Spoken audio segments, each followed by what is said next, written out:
Over the past year, ransomware attacks have shut down large sectors of the US and global economies as hackers cripple IT networks for a payoff. Kyoko Gasha takes a look back at this growing threat, including some of the biggest cybersecurity breaches of 2021. Cybercrime. It's a pandemic of a different sort, stealthily growing and spreading across the globe. These cryptic attacks have been on the rise, making this year one for the record books. It's really been a tumultuous year. We've had more breaches than any year before that. We've seen a sophistication of attackers that we have not seen from them using artificial intelligence, machine learning tools. And we've seen them take advantage, particularly with ransomware, of our remote office environments. In the first 3 quarters of 2021, there were 17% more publicly recorded data breaches than in the entire previous year, according to the Identity Theft Resource Center. But cybercrimes are not only growing in number, they are becoming more costly. Among this year's biggest payouts to hackers, $50 million by computer manufacturer Acer, $40 million from insurance company CNA Financial, and $11 million by the world's largest meat processor, JBS. And officials outside of the corporate world are taking notice. Cybersecurity is national security. One of the biggest attacks of 2021 targeted U.S. oil and gas company Colonial Pipeline. The incident disrupted fuel delivery to major East Coast markets for several days. It caused panic buying, shortages, and price hikes. The way to make it go away is not to pay. However, the danger is if you're involved in a critical operation, like you're supplying 40% of the gas and oil products to the East Coast, you can't afford to stay down too long.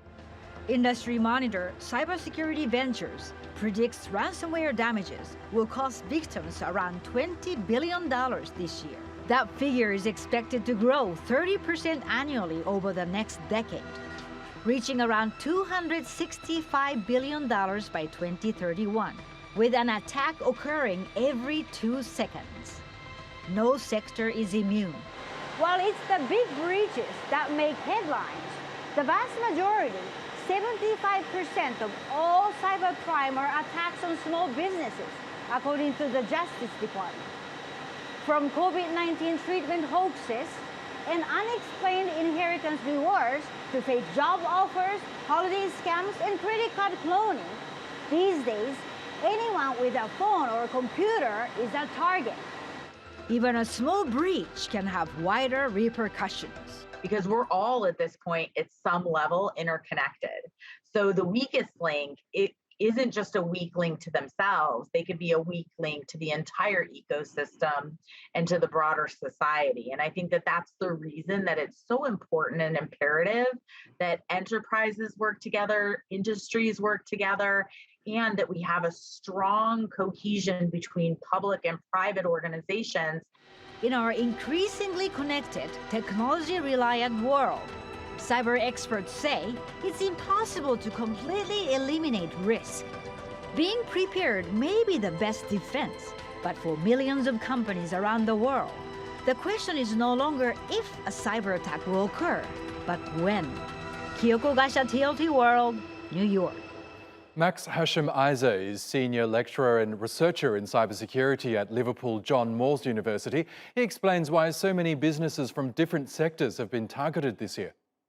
One of the main reasons for the increase in cyber attacks in general is the high dependency on digital technologies and the introduction of these technologies into different sectors. GBS, for example, was a meat producer.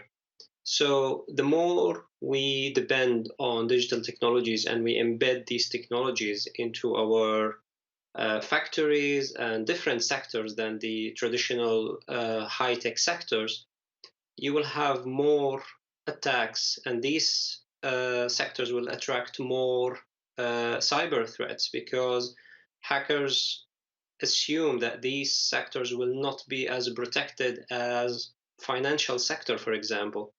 So this is why we have seen an increase over the last year in cyber attacks.